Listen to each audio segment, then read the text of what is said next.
여러분, 배움에 대한 열정이 넘치는 분들, 오늘 심층 탐구에 오신 걸 환영합니다. 바로 한번 상상부터 해볼까요? 우리가 아주 평범한 방에 딱 서 있는 거예요. 네, 뭐 벽지 색깔이나 바닥 촉감도 막 너무 익숙한 그런 일상적인 공간이요? 맞아요. 너무 안전한 공간이죠. 그런데 구석에 있는 좀 오래된 낡은 옷장문을 무심코 탁 열었더니 그 퀴퀴한 나프탈렌 냄새 대신에 갑자기 영하의 차가운 겨울바람이 확 밀려오는 겁니다. 오우, 상상만 해도 확 깨는데요? 그렇죠. 막 옷들을 밀치고 그 안으로 들어갔더니 그 너머에 끝도 없이 펼쳐진 눈 덮인 숲이 있는 거예요. 방금 전까지 내가 알던 물리적 법칙이 완전히 붕괴되는 이 엄청난 충격. 사실 이게 단순히 판타지 소설 주인공이 겪는 마법 같은 순간만은 아니거든요. 네, 우리 뇌가 전혀 예상치 못한, 그러니까 완전히 새로운 형태의 구조화되지 않은 정보를 처음 딱 맞닥뜨렸을 때 겪는 그 인지적 충격을 아주 정확하게 묘사한 장면이라고 볼 수 있죠. 맞습니다. 자, 그럼 이 내용을 한번 자세히 파헤쳐 보죠.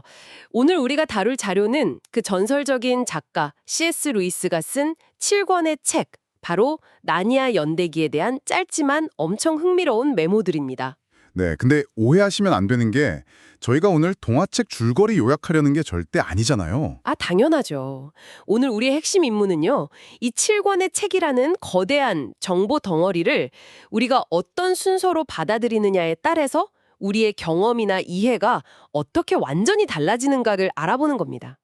듣고 계신 여러분도 오늘 이야기를 들으시면서 나는 어떤 식으로 세상의 복잡한 정보들을 조립하는 사람인가 이런 힌트를 얻으실 수 있을 거예요. 입하느냐에 따라서 완전히 다른 형태로 변하는 유기체에 가깝습니다. 맞아요. 그래서 이 자료에서 제시하는 첫 번째 진입 방식이 바로 우리가 방금 오프닝에서 이야기했던 옷장, 그러니까 출간 순서대로 1권 사자와 마녀와 옷장부터 시작하는 접근법이에요. 가장 유명하고 보편적인 시작점이죠. 네, 이 첫 번째 그룹의 책들을 쭉 살펴보면 1권 사자와 마녀와 옷장부터 시작해서 2권 카스피안 왕자, 그리고 3권 새벽 출정호의 항해, 4권 은혜자까지 서사적 흐름이 이어지는데요. 이게 약간 어두운 방에서 우연히 문을 열었는데 거대한 비밀 놀이공원을 발견하는 것 같은 짜릿함이 있거든요. 루시나 에드몬드 같은 아이들의 주인공이 돼서 독자들과 함께 이 낯선 세계의 규칙을 막 하나씩 배워나가잖아요. 그렇죠. 이 주인공들이 우리를 이 세계로 안내하는 훌륭한 온보딩 에이전트 같은 역할을 하는 셈이죠. 근데 여기서 제가 좀 의아했던 부분이 있어요.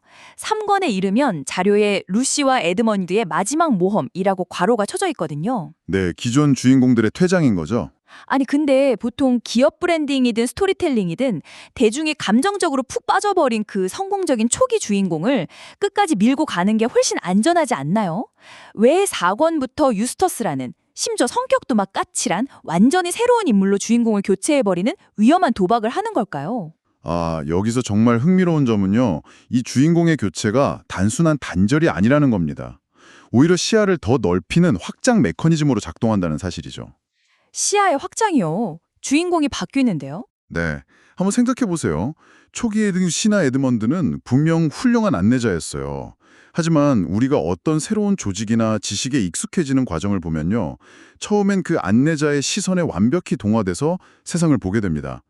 그러다 보면 필연적으로 그 안내자가 가진 시야의 한계에 갇히게 되죠. 아, 뭔지 알 것 같아요. 약간 그 특정 기업의 역사를 배울 때 스티브 잡스나 일론 머스크 같은 엄청 강력한 설립자의 렌즈로만 모든 걸 해석하려는 그런 함정에 빠지는 거랑 비슷한 거군요. 설립자의 편향 같은 거요. 맞아요. 정확합니다. 독자나 학습자가 특정 인물에게 너무 깊이 이입해버리면 나중에는 그 나니아라는 세계의 거대한 구조를 보는 게 아니라 그냥 그 주인공의 감정만 따라가게 되거든요. 뇌가 막 익숙함에 빠져서 오토파일럿 모드로 전환돼 버리는 거죠. 뇌가 나 이거 다 알아 하고 게을러지는 거네요. 그렇죠. 그래서 작가는 이 오토파일럿을 강제로 끄기 위해서 유스터스라는 굉장히 이질적이고 까칠한 관찰자를 툭 투입하는 겁니다.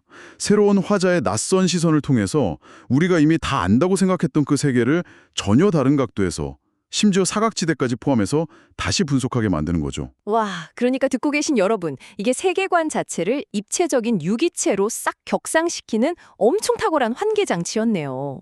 우리가 막 현업에서 한 3년, 5년 차 돼서 매너리즘에 빠졌을 때 전혀 다른 부서 관점이나 외부 컨설턴트 시각 빌려오는 거랑 완전 똑같아요. 완벽한 비유네요. 시점의 외주화를 통해서 억지로 낯설게 만들기를 시도하는 거죠. 자, 이렇게 인물의 교체로 관점을 한번 팍 흔들었다면 이제 이 거대한 서사적 건축물은 본격적으로 시간과 공간을 찢으면서 세계를 확장하기 시작합니다.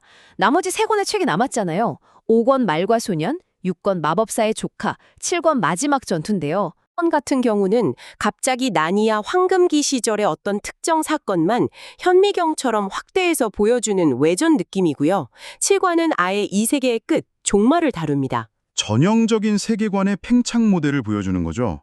하나의 시스템이 어떻게 작동하는지 규칙을 배웠고 또 여러 관점으로 검증을 끝냈다면 이제는 그 시스템의 극한을 탐구할 차례니까요.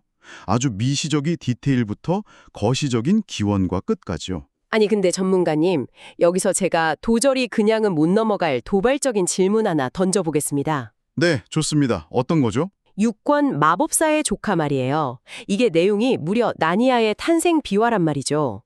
세계가 어떻게 창조됐는지를 6권에 와서야 알려주는 거예요. 근데 이 자료에 보면 이런 제안이 떡하니 있습니다. 전체 역사가 궁금하면 출간 순서 말고 이 탄생 비화를 다룬 6권부터 연대기 순서로 읽어라. 아, 감정적 발견보다는 거시적인 역사적 인과관계를 따라가는 독서법을 제안하는 거군요. 그러니까요. 근데 그럼 이게 다 무슨 의미일까요? 솔직히 6권 먼저 읽고 탄생 비밀 다 스포일러 당하고 나면 1관으로 돌아가서 옷장문 딱 열었을 때 그 미친 듯한 충격과 짜릿함이 다 망가지는 거 아니에요. 스스로 인지적 충격을 걷어차 버리는 셈이잖아요. 확실히 감정적인 스릴이나 미스테리, 반전이라는 측면에서는 호스트님 지적이 백반 맞습니다. 흥미가 확 떨어질 수 있죠. 근데요, 이걸 더 큰 그림과 연결해보면요, 여기서 전혀 다른 차원의 지적 쾌감이 열립니다. 우리 뇌과학 관점에서 한번 접근해볼까요? 오, 뇌과학이요? 네. 미스테리라는 건 사실 뇌에 상당한 인지적 과부하를 일으킵니다. 옷장 너머에 왜 눈이 오는지, 동물들은 왜 말을 하는지 아무것도 모르는 상태에서는 우리 뇌가 계속 도대체 어떻게 된 일이야? 다음엔 뭔 일이 터질까? 이걸 추론하느라 엄청난 에너지를 쏟게 되거든요. 아, 뇌의 프로세서 용량이 상황 파악하는 데 100% 점유돼 버리는 상태군요. 바로 그겁니다. 반면에 기원과 탄생의 비밀인 6권을 이미 다 읽고 나서 1권을 읽는 독자는 어떨까요? 이 사람들은 무슨 일이 벌어질까라는 질문에 더 이상 에너지를 낭비하지 않아요.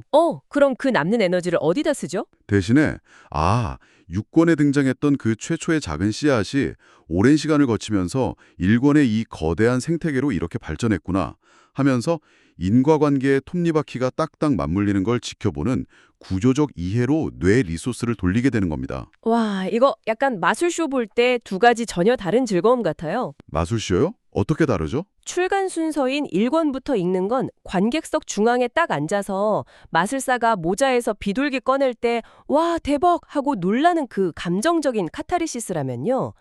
6권부터 연대기 순서로 읽는 건 처음부터 무대 뒤편이나 저 위 천장 catwalk에 서서 보는 거죠.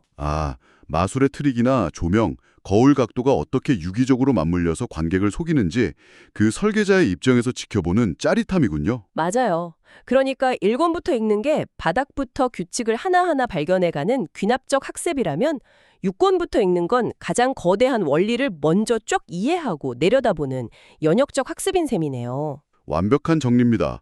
감성적 발견과 논리적 이해의 차이를 정확히 짚어주셨어요. 여러분, 여기가 진짜 흥미로워지는 부분인데요. 지금 우리가 나누는 이 이야기가 그냥 판타지 소설 읽는 순서 팁이 아니거든요. 결국 우리가 일상생활이나 업무에서 완전히 새로운 지식이나 조직 문화를 마주했을 때 취하는 학습 전략을 그대로 보여주는 겁니다. 네, 청취자 여러분도 스스로 어떤 성향인지 한번 대입해 보시면 재밌을 거예요. 맞아요. 예를 들어서 엄청 복잡한 규칙이 있는 새 보드게임을 친구들이랑 한다고 쳐볼까요? 아니면 업무용 새 소프트웨어를 깔았어요. 근데 어떤 분들은 절대 매뉴얼부터 안 읽습니다. 일단 게임 말부터 막 움직여보고 프로그램 버튼 다 눌러보면서 에러창 띄우고 그러죠? 일단 부딪혀서 경험하는 걸 선호하시는 분들이죠. 네. 규칙을 몰라도 일단 부딪히면서 발견의 기쁨을 통해 룰을 몸으로 체득하는 거예요. 이런 분들은 철저하게 출간 순서, 그러니까 1권의 옷장문부터 일단 열어젖히고 보는 타입이죠. 반대인 분들도 분명히 있죠. 상자 열자마자 그 두꺼운 매뉴얼 처음부터 끝까지 정독해야 하고 전체 시스템의 승리 조건이 어떻게 돌아가는지 논리적으로 완벽히 이해해야만 비로소 첫 턴을 시작하시는 분들이요. 맞아요.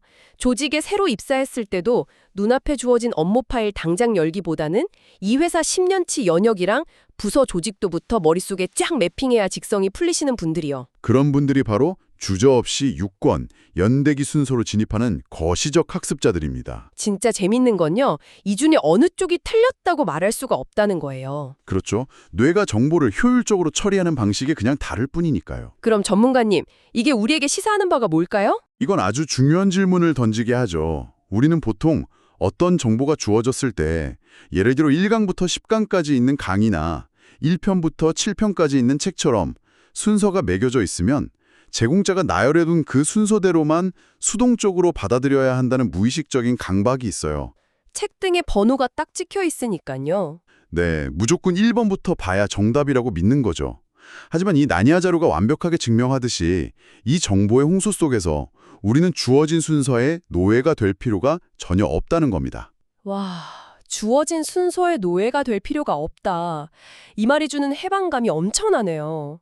결국 7권의 책이라는 원본 데이터는 똑같은데 내가 그걸 어떤 목적을 가지고 어떤 순서로 재조합하느냐에 따라 나한테 다가오는 의미가 180도 달라진다는 거군요. 맞습니다. 상황과 목적에 맞게 그 렌즈를 자유자재로 갈아 끼우는 게 현대사회의 핵심 역량이죠.